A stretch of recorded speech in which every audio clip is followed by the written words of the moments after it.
Schoolboy error. Good evening, Blues. Welcome to Follow Everton. I am Ryan, the channel founder and host here today. So Everton have been faced with a daunting prospect of having to rebuild an entire team this transfer window. With so many players having left, I think it was imperative to try and retain our key performers before we start entering the transfer market. And one player who has put pen to paper on a new deal is Gana Gueye. The Senegalese international midfielder will enter his 7th year as an Evertonian across 2 spells. So I'd like to know what everyone's thoughts are on this. I'm going to have a little diverge into some of the statistics, and we're going to have an open forum with regards to whatever you want to talk about with Everton. And of course, Everton have returned to pre-season training as of Friday. There was some testing at Finch Farm, and then they headed up to Scotland. We have seen some photos of a small group of senior players in Scotland with a large group of under 21 players. So for now, let's firstly start with the news regarding Gana Gueye. Now, as I said, an unprecedented transfer window for the Blues with so many players having left. I think it would have been a big prospect, a daunting prospect having to replace Gana Gueye, as well as needing to sign a right back, at least one, right winger, at least one, another central midfielder, another striker. And I think Everton have made some sensible steps. The other day, they retained the services of Michael Keane on a 1 year plus 1 contract. He'll be 4th choice central defender coming into the season. And I actually thought this wasn't, I've seen all the howlers, believe me, and I've been frustrated with him and annoyed with him. But I also can understand the other side of that transfer, of that contract renewal, because do we really want to go and start just trying to get a 4th choice centre back? And I don't know how many there are in the market who want to come and sit on the bench and only play half a dozen games all season, waiting for others to get injured. So I completely understand why we just signed Keane up, keep some continuity. Same with Coleman, although I really don't think Coleman's going to play at all. So we probably need 2 right backs, or at least 1 first choice right back, and then the backup position's got to be between O'Brien and Coleman. But you've got an idea of Everton trying to retain a lot of the players, and I think we obviously offered contracts to pretty much everyone who was leaving, and not everyone wanted to stay for whatever reason, whether it was contract length, age, personal reasons, or wages, mostly with some, not naming any names. But we have made attempts to try and keep the bulk of the squad together and then add the extra quality which we need. But it looks like it's an even bigger rebuild than we thought. So many have left. To be honest, I'm not bothered about any that have left. I'm not overly fussed on Coleman or Keane staying in terms of the footballing ability, but I understand why we've kept them. We need the continuity coming into the new ground, and we're going to need 10 signings this summer to really build a squad that can compete to do anything. Otherwise, we'll just be going through the motions, and it could be a bit of a worry in the new stadium where the expectation is very high. But so we've kept Keane. And then I think that just solves that issue in central defence of not needing to get a 4th choice centre-back. So I think if we'd have needed to go out and sign another central midfielder to replace a player who was voted player of the season on top of everything else, I think it would have been crazy. So we've got away with it here, and he signed another 1-year contract. And I'm happy because he's not necessarily going to play every match, Ghana. We don't know what level of player we're going to be looking at this summer.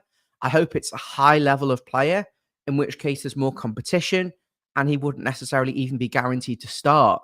But if you look at the options we have in midfield, as of before he signed, it was Tim Irbunam and James Garner. We had 2 central midfielders, of which one of them, I don't think either of them are that good, to be honest.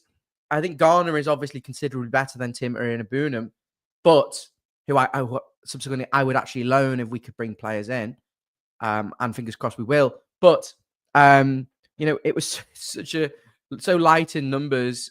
You can argue Charlie Alcaraz is a central midfielder, but let's be honest, he's more of an attacking number 10.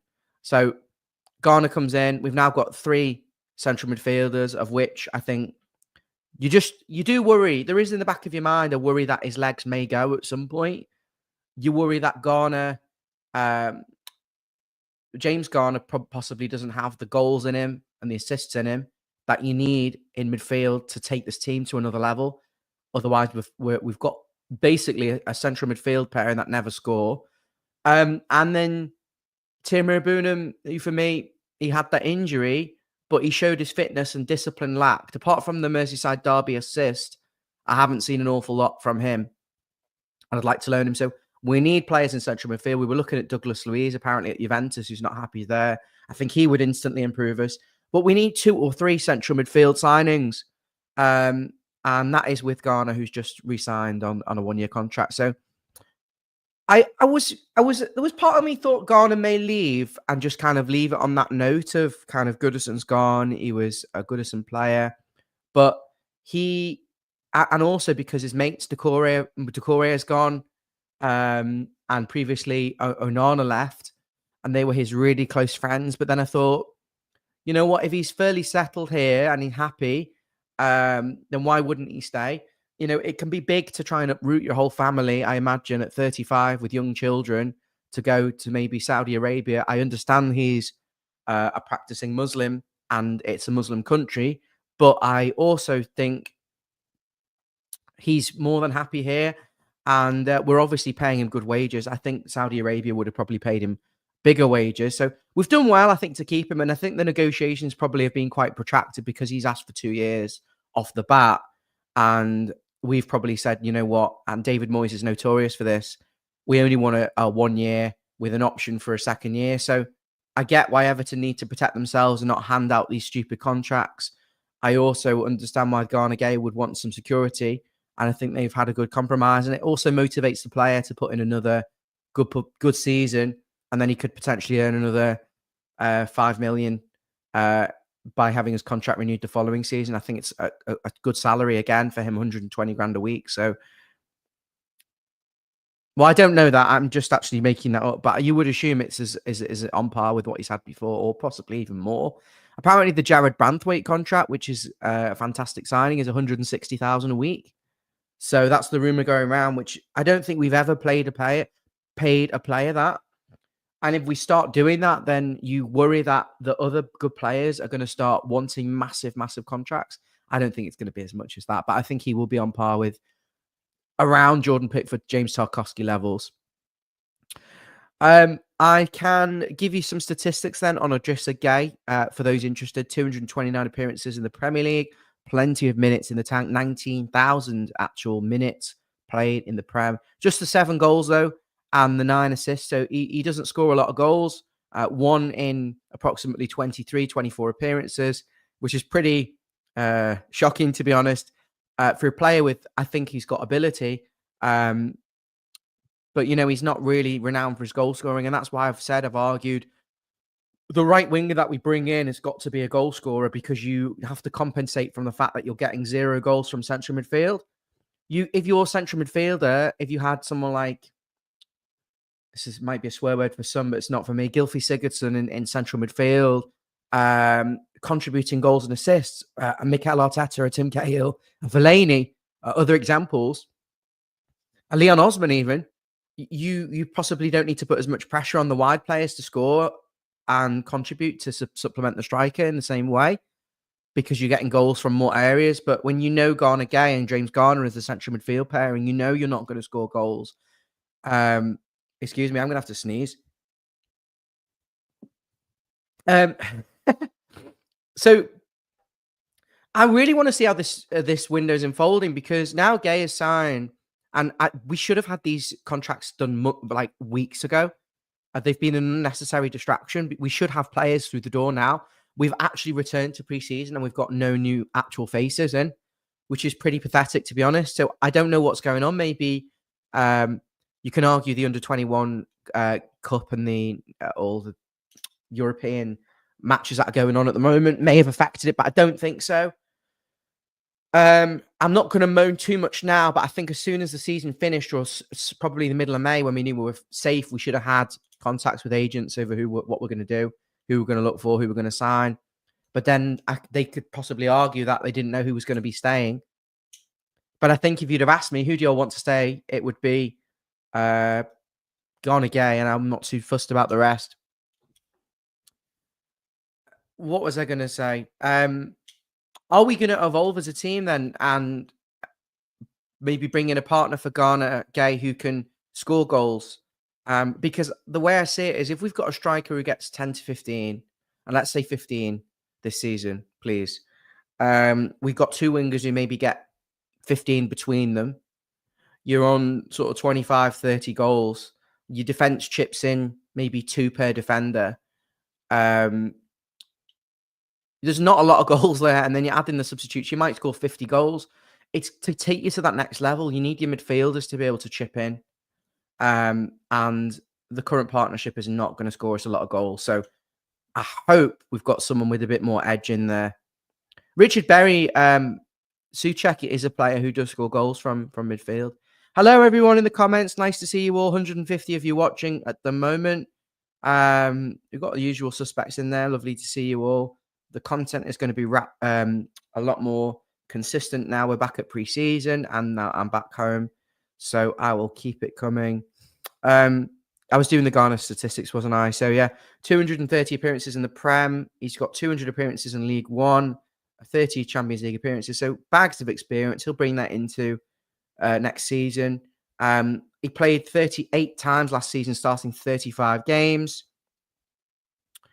And he's still playing for Senegal now. A question mark is, can you keep that up? Can you still go all the way to Senegal for international duty at 35 when you're playing in the Premier League week in, week out? And my defense for him on that basis is that it's a World Cup year. I don't know, have Senegal qualified? I don't know whether I'm just chatting absolute nonsense here. But that would be interesting to know if it's a World Cup. It's an African Cup of Nations year, isn't it? Just realised. It's an African Cup of Nations year. And I'm sure it's a World Cup year next year. So the African Cup of Nations is a big worry because it means we're going to lose Gueye and Ndai for a month. We need players and we need them quickly. One thing I've noticed is when he does play, which is all the time, his SOFA score rating is actually quite high as well. So the statistics back up the eye test which we're witnessing. So let's have a look at some of the comments on this news, and I'm happy to discuss anything you want. We call it a Q&A if you want. And of course, be sure, if you haven't already, hit the like and subscribe. Thank you so much. Comments.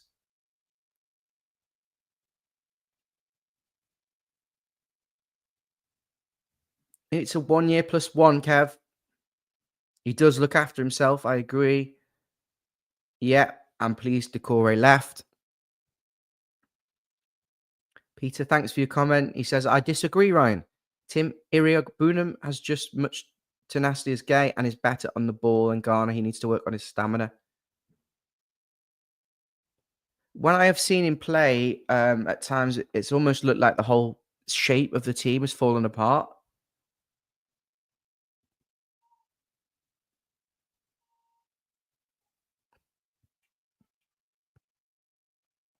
Emma, I completely agree with this. But we don't know what we've got in store so far.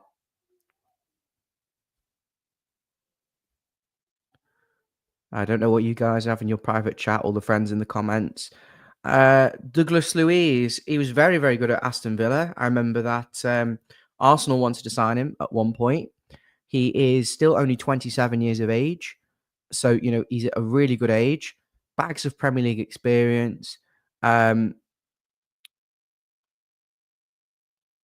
50 million signing for Juventus, he's a big, big signing. And they had to sell him. They didn't want to sell him because he was outstanding. I think it was the season before he left, 9 Premier League goals in 35 games. And I think a similar amount of assists playing from central midfield. So I just don't understand what's gone on at Juventus last season. No goals for him. He's just struggled at Juventus. So look, he might be available, but how much are you going to pay for him? 25 mil? You have to be careful. Peter, because the YouTube is red, mate, and I don't have another animation at the moment. If we put a blue one, then you know what some people are like. They'll be like, where's the blue button? I can't click it. No, I think we should be aiming higher. I think when we've got our first 11 and substitutes uh, kind of lined up, we've got a good core of players. We sign a right back, sign a right winger. We've got a team we know we're going to start matches. I think then we can add in sort of like your squad players just to embellish it on cheap wages. But I think at the moment, if someone like Longstaff would be announced, I think people would be jumping in Bramley-Moore Dock, to be honest. Good question from Emma. City, 40 million for Grealish. I don't think he's worth 40 million. This is a player who went for 12 months without scoring a goal. Couldn't get in the Man City team. The only videos we saw of him were him in pubs and stuff drinking. And I do not believe that he would be a good signing for Everton in at that fee. And you've got to remember also the wages are just exceptional. He's on 300,000 a week. And a bit like Kyle Walker has done at Burnley, because Kyle Walker was on, what, 250 grand a week? He's probably reduced it to 45,000, 50,000 a week. Everton are going to have to, if they would be interested in him, I think it would always be a loan. I think it would be towards the very end of the window when I would hope all of our business would be done in the main. But Moyes loves to dither, leave it late, wait to see what comes up. It would have to be a loan deal with very, very heavily subsidized wages and maybe some incentive for Man City. There might have to be some sort of obligation to buy if he performs really well. So it's an interesting one, but the link has gone quite quiet. And I also think that's a lot of agents pushing him around. Amanda, thank you so much for your contribution. Barry is taking too long to get over the line. What is the problem? I feel like for the £5 you've just donated towards our heavy running costs, I should have the answer for you. The only thing I can suggest is possibly he's on holiday and he's waiting to come back from his holiday to get that resolved. The last we heard was that personal terms were agreed. You wouldn't expect there would be a problem on personal terms with a player at that age and stature. And that Villarreal, was a relatively small club, want the money. They've already agreed to sell him. So unless there is maybe another player Everton are looking at to come available, I just think this is a matter of time before it gets done. And to be honest, scored quite a few goals last season in Spain, and he is a young up-and-coming player. But is he a proven elite goal scorer that is going to propel this team to fight for the European places? I'm not sure. So I will have to wait and see. Thank you so much, Amanda. And may I remind you, we do have it's not like a premium membership. Well, it sort of is because you're not really getting an awful lot for it. I'm just being completely transparent. We don't have any hidden content behind a paywall. That's not the style of what we're doing, but it's just costing a lot of money to run this channel. So if you are interested, I think it is this. If you are on our YouTube page on your computer, underneath where it says follow Everton Fan TV, there's a subscribe button and then there's a join button. So if you click the join button, this really helps to fund it because it effectively is doing all of this for free. So if you are in a position to help this become a bit more self-sustainable, bad timing to be handed a bottle of water. Right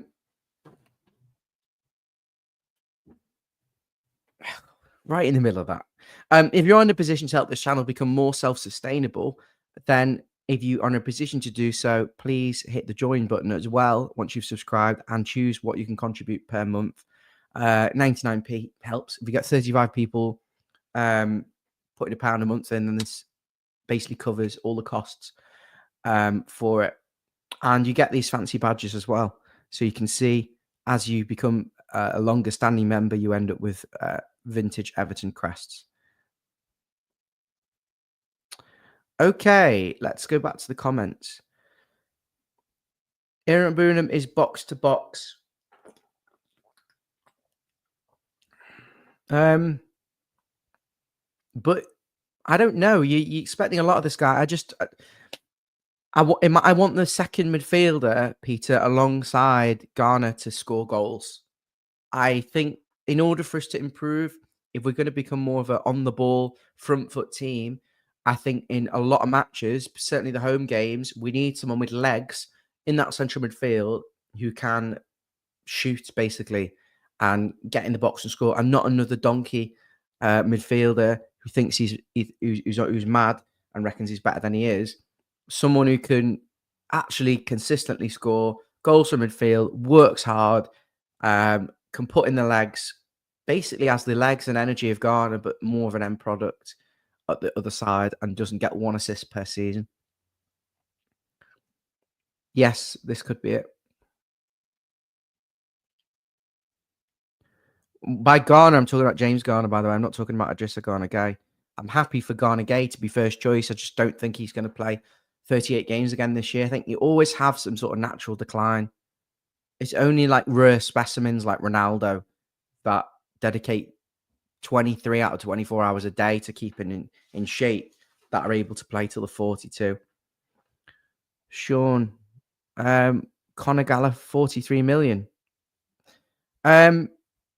We've had opportunity to sign him before. We haven't had the money. I don't know whether this is just a case of recycling targets or agents constantly in talk with clubs that have been interested in players. He's played a lot of games at Atletico Madrid. Actually, I was reading about this. He's 32 appearances last season. He played 50 matches for them, but he only scored 4 goals, scoring less than 1 in 10. I don't quite know what type of player Conor Gallagher is, to be honest. I don't know whether he's defensive midfield. I don't know whether he's attacking midfield, or he's just an all-round player. But he somehow managed to wangle 21 appearances for England and score and play a lot of games for Atletico Madrid. So there must be something about him, but I don't really see it, to be honest. It's just a typical Moyes, I want a name player. Ben Doak, yeah. Liverpool, I want him on the right.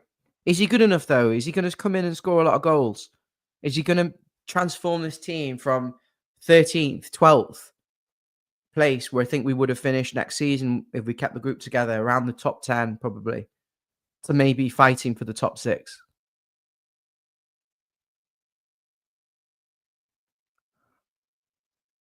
Yeah, and Louise, it could work.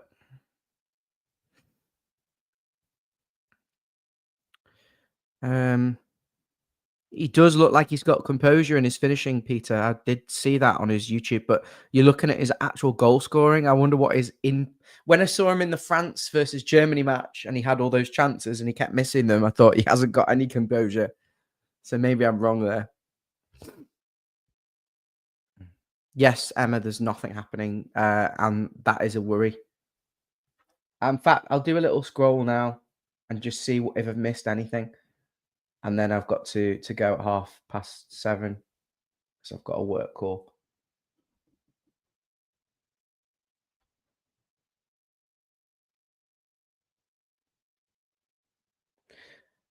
Not really that important, but the Everton Legends game against Roma, the tickets are now on sale to general members, and Fabio Capello is the manager of the Roma team, and Peter Reid is the manager of the Everton team. Well, I know which manager I'd rather have, but you know, it's exciting to get some of these names back. So, I was going to say,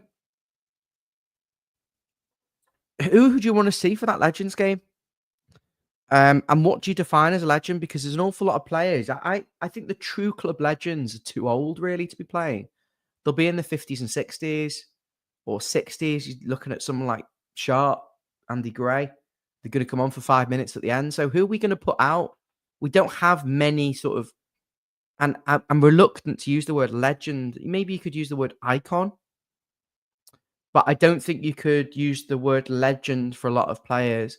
Who are we going to have? So Stephen Pienaar, maybe. Rooney. He's not a legend, though, is he? He's not an Everton legend. Cahill. It's not legends, is it? It's just, it's a bit embarrassing, actually, if we're going to call it legends and stick Lescott in. Because you saw the legends they invited back to Goodison and they had like Umar Nias. I was like, he's not a fucking legend, him. He was shite. So I've just realised I swear. So sorry. I'm not meant to do it. No, saw him in the Soccer Aid match and he could barely move. And Carlos Tevez came on and was unbelievable, scored 4 goals. Yes, we've only got to play. Okay, I'm going to give you who I think. Duncan Ferguson. Lukaku won't play, still playing. Richarlison won't play, still playing. He's not technically a legend, but he's a cult hero. Baines. Tim Howard, yes. Amanda, spot on. Tim Howard, Baines. Are we basically just the old Moyes team? Baines, Cahill, Tim Howard, Leon Osman. Clutching at straws there with Stracqualesi, I'll be honest. Chelsea is like 50. He's like, they're in the 50s. Gaspipe, Arteta. Yeah, you would have him, but he's not going to play, is he? He's going to be with Arsenal, unless he can give up an hour to play. Right, I want your teams. Give me your Legends team, and let's be realistic. It's 2025. The Legends in the 70s and 1980s team, they're like 60-odd years old. And that Soccer Aid match that we watched recently, half the players were a lot younger than that, and the pace of the game was really slow. So imagine a group of 60-year-olds standing still. Oh, you go and get the ball. Landon Donovan played about 20 times for us. Gareth Barry, he's probably not a legend. He had one good season and then he couldn't run and we had to get rid of him. Neville Southall is a good shout from James Graham. But again, he's like 64, isn't he? Everything will be going in. Actually, young legends. I want 11 players. Just give me the teams. Come on, give me 11 players. You're watching on Twitter. I want 11 players. Phil Neville. I mean, on the sheer basis of the amount of appearances he made for us, you've probably got to put Phil Neville in. Seamus Coleman, Leighton Baines, Pienaar, Lee Carsley.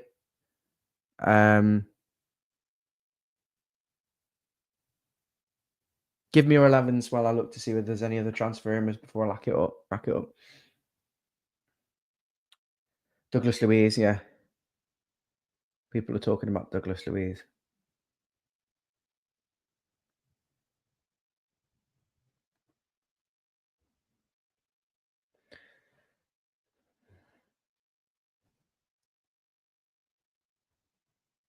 There's nothing. I could make a bullshit rumor for you if you want, and you can all go and spread it everywhere on social media and pretend it's real if that makes you feel better. Paul Gascoigne. Right, I'm wrapping this up in a second, but I'm just going to do a banner. Legends 11 versus Roma teams, please. This is just a bit of fun. This is what I want you to do. I want your Legends. I'm going to give you 30 seconds to come up with it. I want Legends, your 11, to face Roma. And then I want another team, where it's just all wrong answers only. It's the first one. Howard, Hibbert, Baines, Jax Unsworth. There'll be people leaving. Ozzy, Cahill, Arteta, Pienaar, Fellaini, Dunk. Oh! Duncan Ferguson, yes. Fellaini, yes. Pienaar, yes. Arteta, yes, but won't play. Cahill, yes. Ozzy, yes. Jags, yes. It's good, that. I don't think many of them are legends, but thanks, Gaspipe. Take care. Just give you a couple more moments to get your final teams in. Then I'm going to wrap this up. I want some really good teams, please.